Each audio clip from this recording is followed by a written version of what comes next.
warahmatullahi wabarakatuh. Syukur alhamdulillah kita ucapkan kehadirat Allah Subhanahu wa taala yang telah melimpahkan rahmat dan karunia kepada kita semua sehingga kita masih dapat meluangkan waktu di akhir pembelajaran kita pada hari ini.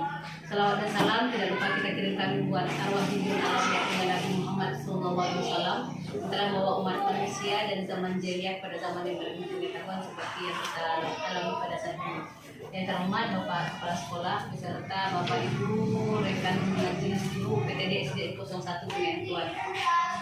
Sebagai calon guru penggerak angkatan 4 Kabupaten 50 Kota, kami mendapat tugas untuk mensosialisasikan materi yang sudah kami pelajari mulai dari bulan September sampai dengan Desember tahun 2021. Ada 2 materi yang wajib disosialisasikan, sementara dari 4 materi yang sudah kami pelajari. Yang pertama yang wajib disosialisasikan itu adalah tentang konsep pendidikan menurut Ki Hajar Dewantara, dan yang kedua nanti adalah budaya positif di sekolah. Baiklah, kita mulai pada modul yang pertama, yaitu konsep pendidikan menurut Ki Hajar Dewantara. Menurut Ki Hajar Dewantara, filosofi pendidikan itu adalah kegiatan menuntun. Jadi tugas seorang guru itu adalah menuntun segala kodrat, segala kekuatan kodrat yang ada pada anak, agar anak itu dapat mencapai keselamatan dan kebahagiaan yang setinggi-tingginya, baik sebagai manusia maupun sebagai anggota masyarakat. Jadi dari berdasarkan filosofi yang disampaikan oleh Ki Hajar Dewantara ini, maka tugas kita sebagai guru adalah menuntun. Jadi kita membimbing, diutamakan membimbing anak itu supaya mereka dapat mencapai keselamatan hidup itu setinggi-tingginya, baik sebagai manusia, mereka bisa hidup dalam masyarakat, dan sebagai anggota masyarakat. Jadi sebagai dirinya sendiri dan sebagai anggota masyarakat. Jadi sesuai dengan kodratnya. Itu ada kodrat istilahnya di sana. Kodrat itu nanti ada 2, yaitu kodrat alam dan kodrat zaman. Kalau kodrat alam itu anak itu tumbuh sesuai dengan alamnya. Misalnya anak yang tinggal di Simpang Kapuk itu pasti berbeda dengan anak yang tinggal di Padang Rohini. Jadi istilahnya itu adalah alamnya. Berdasarkan alam mereka tumbuhnya, kodratnya berbeda. Selanjutnya kodrat zaman. Kodrat zaman tersebut, zaman kita tumbuh dulu, sekarang tidak lagi sama dengan zaman anak-anak kita. Itu maksudnya adalah kodrat zaman.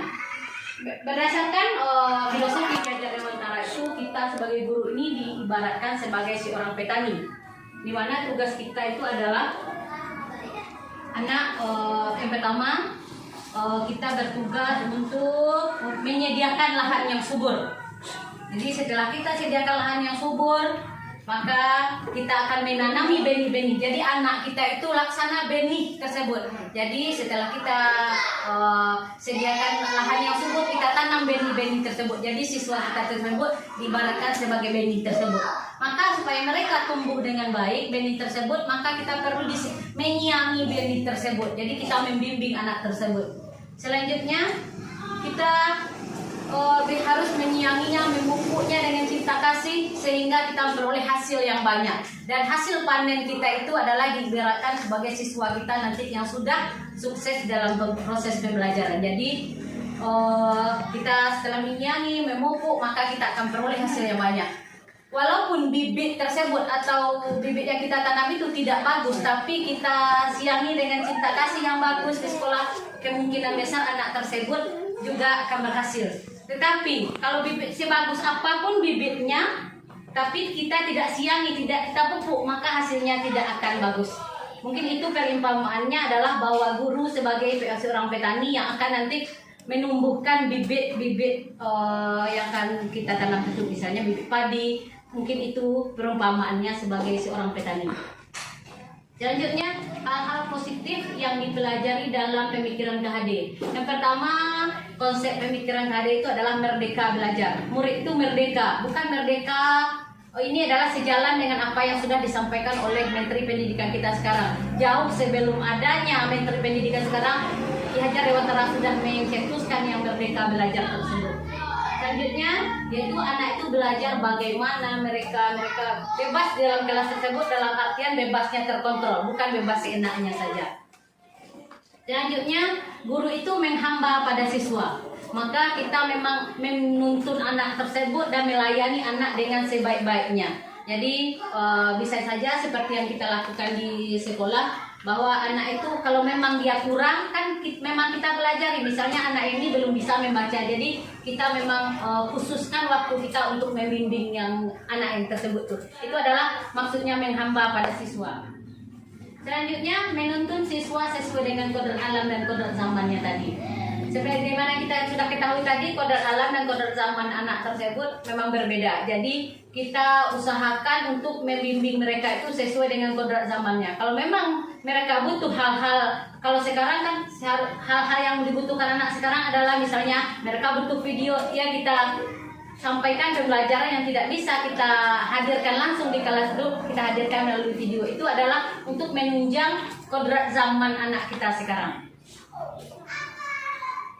Selanjutnya, anak itu adalah suka bermain. Kita lihat saja, mulai dari kelas 1 sampai kelas 6, walaupun mereka sudah besar, yang kelas 6 itu, tapi mereka lebih suka bermain. Misalnya kita bawa mereka belajar keluar, mereka itu akan lebih senang sebenarnya belajar di luar daripada terpaku dalam ruang kelas saja.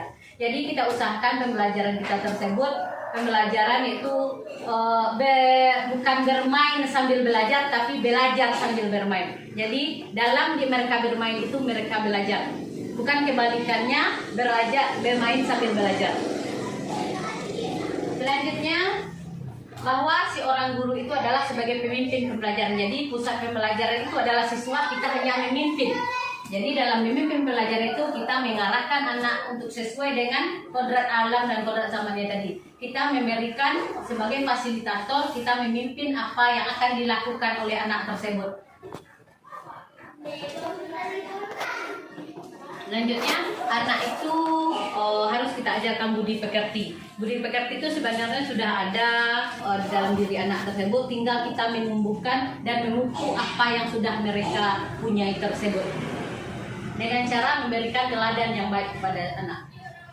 Jadi sesuai dengan itu, Ki Hajar Dewantara juga menyampaikan bahwa dalam penyampaian budi pekerti tersebut ingat sosum tulodo, maka sebagai guru kita itu adalah menjadi teladan. Kalau di depan, di tengah Ingmadio Mangukerso, di tengah kita jadi penggerak dan di belakang kita jadi pendorong, yaitu Tut Wuri Handayani. Selanjutnya, tujuan dari pendidikan menurut Ki Hajar Dewantara itu adalah mewujudkan profil pelajar Pancasila yang merupakan pedoman untuk pendidikan Indonesia dalam membangun karakter anak yang menjadi pelajar sepanjang hayat, yang mempunyai kompetensi dan karakter sesuai dengan nilai Pancasila. Yaitu ada 6 karakter siswa dalam profil pelajar Pancasila. Itu yang pertama, beriman, bertakwa kepada Tuhan Yang Maha Esa dan berakhlak mulia. Jadi tujuannya adalah setelah mereka beriman, mereka memiliki akhlak yang mulia. Yang kedua adalah siswa itu menjadi siswa yang mandiri. Jadi tidak apa-apa itu harus dituntun. Mereka bisa hidup sendiri walaupun bisa mengurus diri mereka sendiri. Tidak misalnya sebelum berangkat sekolah, mereka tidak harus dipasangkan bajunya. Mereka bisa menyiapkan sendiri apa yang mereka butuhkan di sekolah.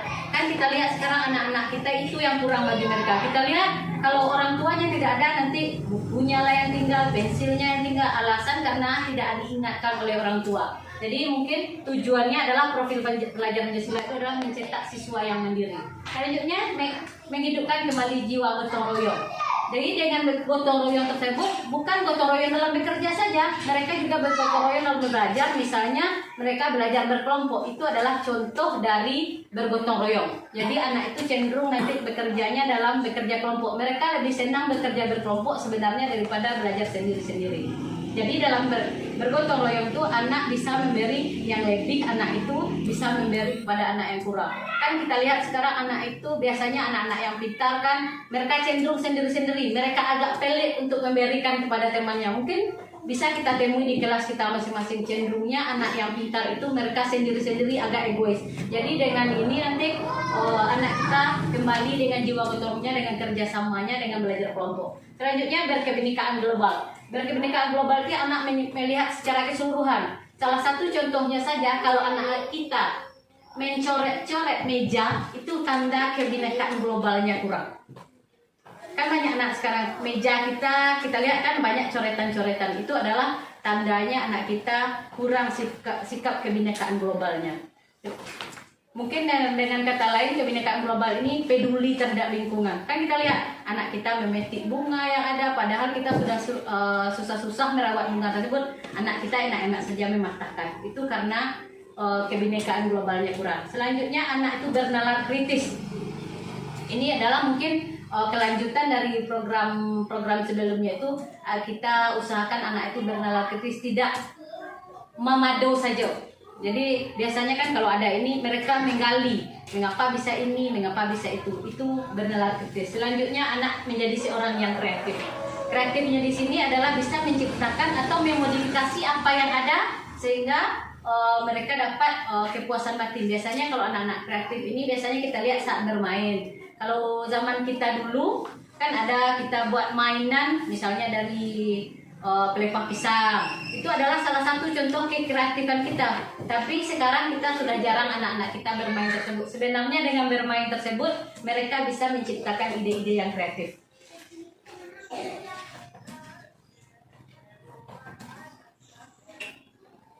Selanjutnya, ini konsep pembelajaran kita di kelas selama ini. Saya juga mengakui bahwa saya sering melakukan seperti ini. Bahwa yang pertama, kita terlalu mengejar ketuntasan materi.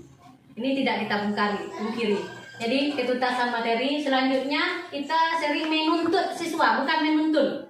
Kita menuntut siswa atau memerintah siswa.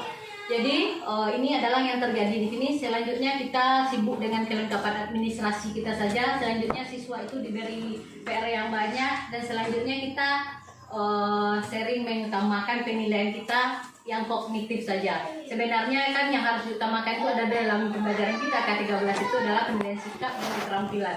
Yang kognitif ini sebenarnya adalah ikutan dari sikap dan keterampilan tersebut.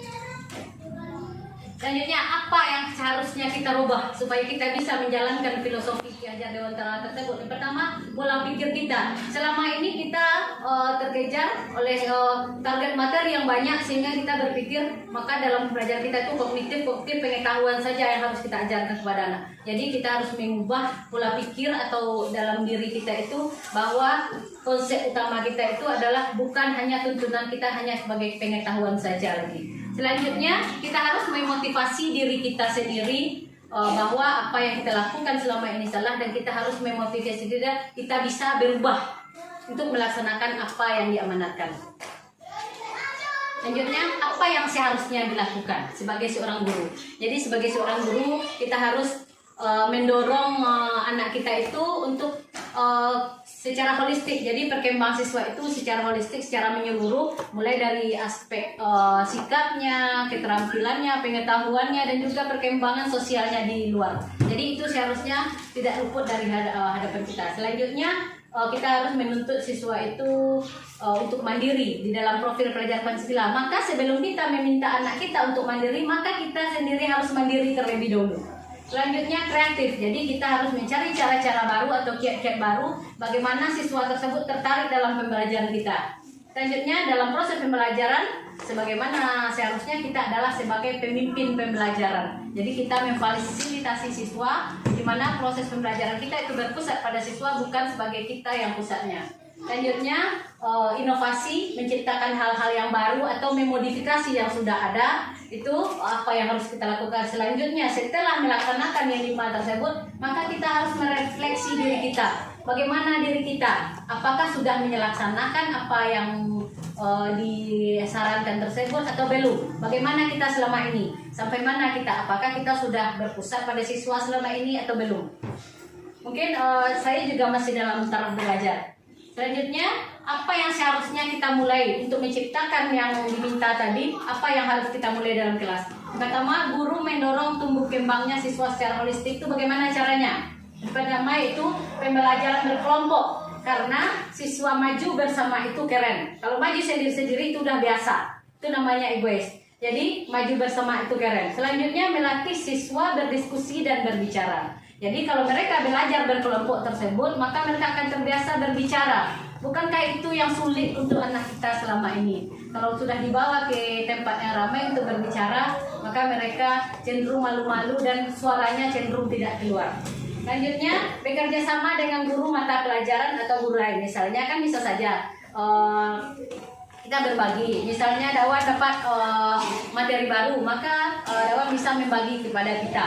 Itu bekerja sama dengan guru mata pelajaran lain atau guru tingkat kelas lain bagi kita. Selanjutnya, menciptakan pembelajaran yang menyenangkan. Menciptakan pembelajaran menyenangkan itu kan tidak hanya terbatas dalam ruang kelas saja kita belajar. Jadi kita cari kiat-kiat bagaimana anak kita tersebut belajar menyenangkan. Selanjutnya, jika bisa kita gunakan model pembelajaran problem based learning. Jadi dengan pembelajaran berbasis masalah tersebut nanti anak kita menyadari apa sebenarnya, dari mana pembelajaran tersebut, dari mana masalah tersebut adanya.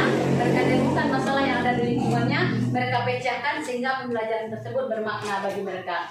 Selanjutnya kita sebagai guru itu menciptakan lingkungan belajar yang nyaman, aman, dan menyenangkan bagi siswa.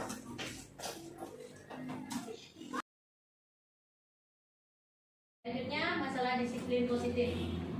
Apa sebenarnya disiplin positif tersebut? Yaitu menciptakan budaya disiplin positif, memahami kebutuhan siswa. Kita memahami kebutuhan siswa tersebut, membuat keyakinan kelas, dan bertindak sebagai manajer dan melakukan restitusi sebagaimana yang sudah kita coba sampaikan dulu. Restitusi sudah kita praktekkan dulu, mungkin sudah dibagikan. Ada dengan Naila dulu di sini pada saat dia terlambat, itu adalah salah satu contoh dari restitusi yang sudah kita laksanakan.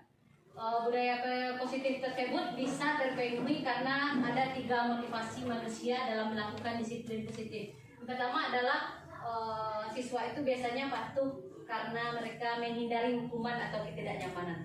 Mereka biasanya takut terlambat tersebut karena nanti di sekolah akan dapat hukuman.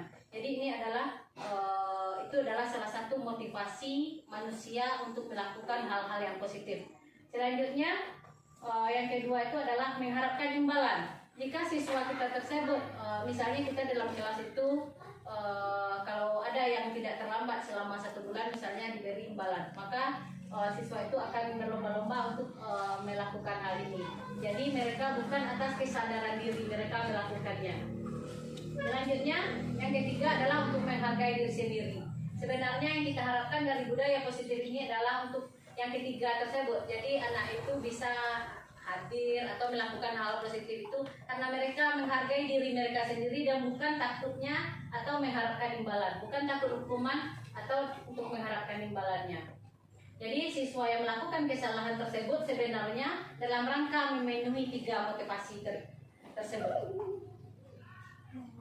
Budaya positif itu adalah salah satu cara penerapan disiplin yang bertujuan untuk menumbuhkan kesadaran. Jadi kesadaran yang diminta dari siswa kita serta memberdayakan siswa untuk melakukan sesuatu tanpa sogokan atau imbalan tadi. Selanjutnya tanpa mengancam ataupun hukuman. Disiplin positif tersebut berusaha menanamkan motivasi kepada murid untuk menjadi pribadi yang mereka ingini dan menghargai diri sendiri dengan nilai yang mereka percayai tanpa terpengaruh adanya hukuman tersebut. Jadi mereka melakukan itu karena ingin menghargai diri mereka sendiri, sehingga berpengaruh pada motivasi internal. Jadi yang kita minta itu adalah motivasi internal yang berdampak pada jangka panjang. Kalau mereka terus-terusan dihukum hanya karena takut hukuman, apabila suatu saat hukuman tersebut tidak kita laksanakan, maka itu akan kembali seperti sedia kala.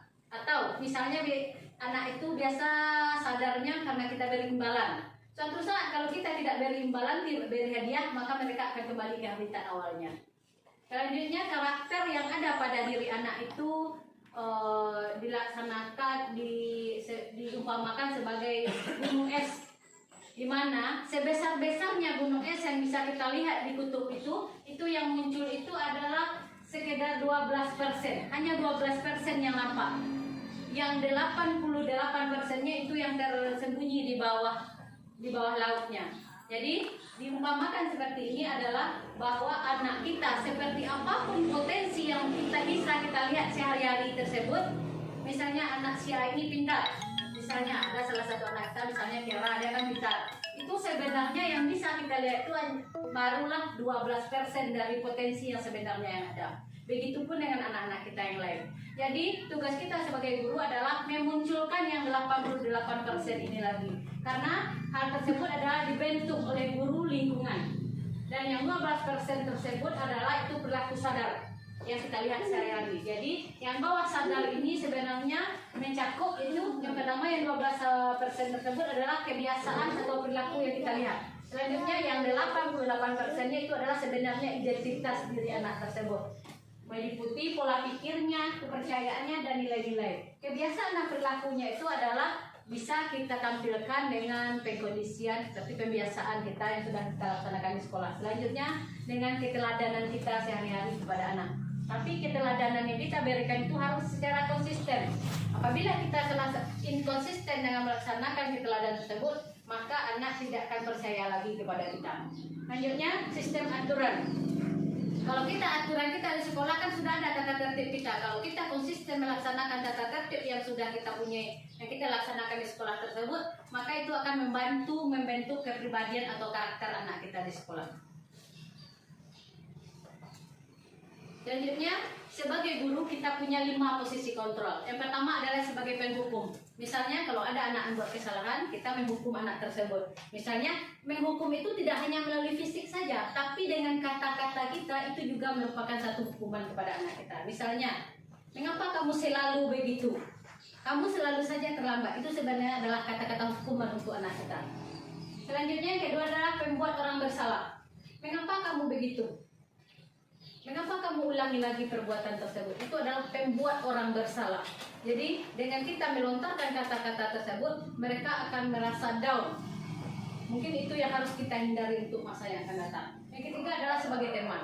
Kalau untuk sebagai teman itu biasanya guru memposisikan dirinya sebagai teman kepada siswa tersebut. Misalnya, tolonglah demi bapak, demi ibu, janganlah seperti itu lagi. Apakah kamu tidak menghargai ibu? Apakah kamu tidak ingat apa yang sudah ibu lakukan untuk kamu? Itu adalah sebagai teman. Tapi apabila kita sekali-kali tidak mengikuti apa yang diinginkan oleh siswa tersebut, maka ini dampaknya akan lebih buruk lagi. Selanjutnya sebagai monitor, pemantau atau pengawas. Sebagai pemantau tersebut, kita memantau. Kita melihat kalau biasanya sebagai pemantau ini catatan kita lengkap. Misalnya si A ini begini ada catatan kita. Itu adalah hanya kita sebagai pemantau. Yang diharapkan sebagai posisi kontrol kita sebagai guru adalah sebagai manajer. Jadi sebagai manajer tersebut kita memberikan solusi kepada anak tersebut. Kita mengarahkan mereka untuk menemukan sendiri solusi dari permasalahan yang mereka temukan. Jadi posisi yang sebaiknya digunakan guru adalah posisi manajer, bukan untuk mengatur perilaku seseorang. Kita membimbing murid untuk dapat mengatur dirinya sendiri.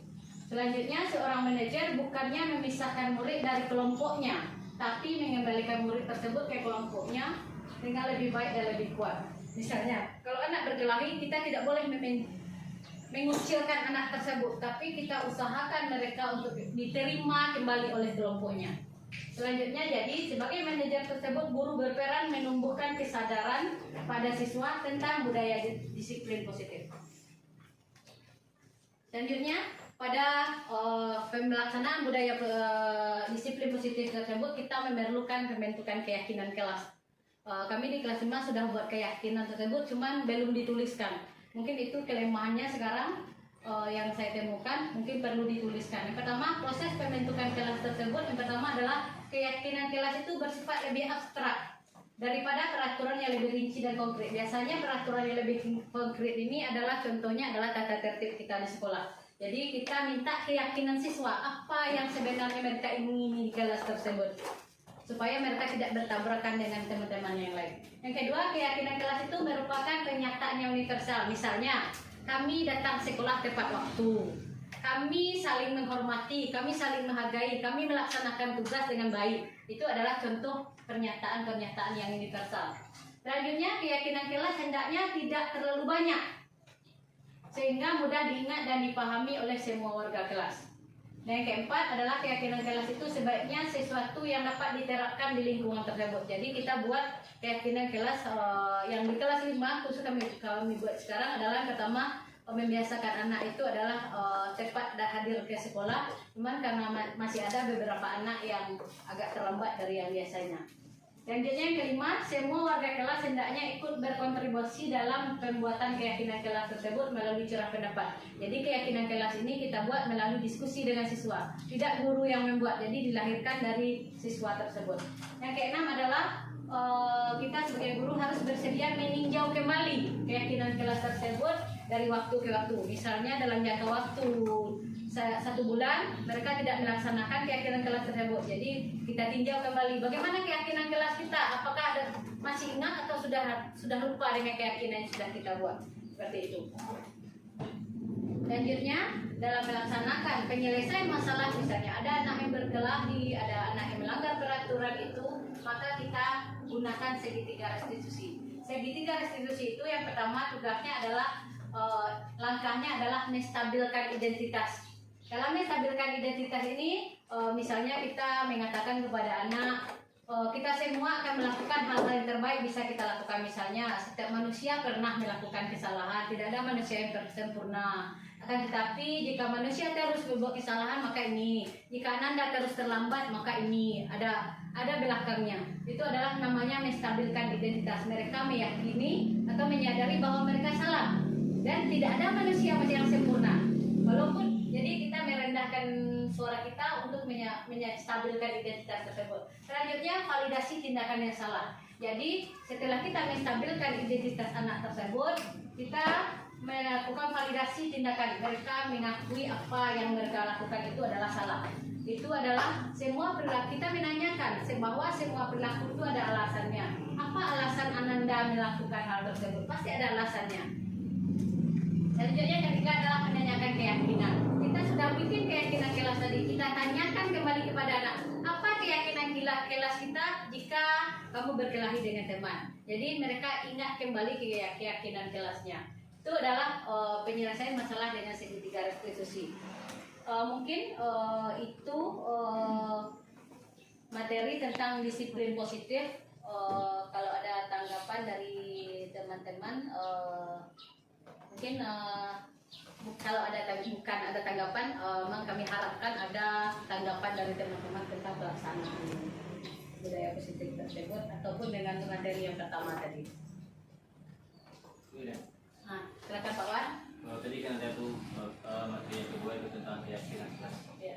Ini kapan kita buat? Apakah di awal semesternya atau kapan? Itu keyakinan apakah sama dengan peraturan kelas? Tadi itu. Terima kasih Pak Wan atas pertanyaannya. Yang pertama itu adalah kapan keyakinan kelas dibuat. Sebenarnya keyakinan kelas itu kita buat misalnya pada awal tahun ajaran ataupun di awal semester. Kami karena di kelas 5 baru buat itu pada semester ini karena baru pelajarinya. Kalau selama ini kita kan patut hanya melaksanakan peraturan tata tertib sekolah saja. Jadi kita buat keyakinan kelas itu pada awal semester. Selanjutnya bedanya keyakinan kelas itu dengan peraturan kelas, kan di kelas kita peraturan kelas kita adalah turunan dari peraturan tata tertib sekolah. Jadi ini adalah memang kita lahirkan dari keyakinan kelas itu kita lahirkan dari apa kenyataan yang ada di kelas tersebut. Pernyataannya kan bersifat universal. Jadi dimulai dengan kata-kata dari siswa itu, kami saling menyayangi. Itu kan kalimat, sebenarnya kalau peraturan kelas kita adalah siswa tidak boleh saling berkelahi. Kan itu sebenarnya kalimat dari, kalau kalimat tata tertib sekolah. Kalau kalimat keyakinan kelas itu adalah mulai dari kata siswa itu, kami saling menyayangi, kami akan datang ke sekolah tepat waktu. Itu kan kami datang ke sekolah tepat waktu kan. Kalau peraturan tata tertib sekolah adalah siswa hadir ke sekolah sebelum waktu bel berbunyi, kan itu bedanya keyakinan kelas dengan peraturan kelas atau peraturan tata tertib sekolah. Bagaimana Pak Wan? Ini sama dengan janji siswa, janji. Iya. Janji. Tapi mereka menyatakan. Apakah ada yang lain?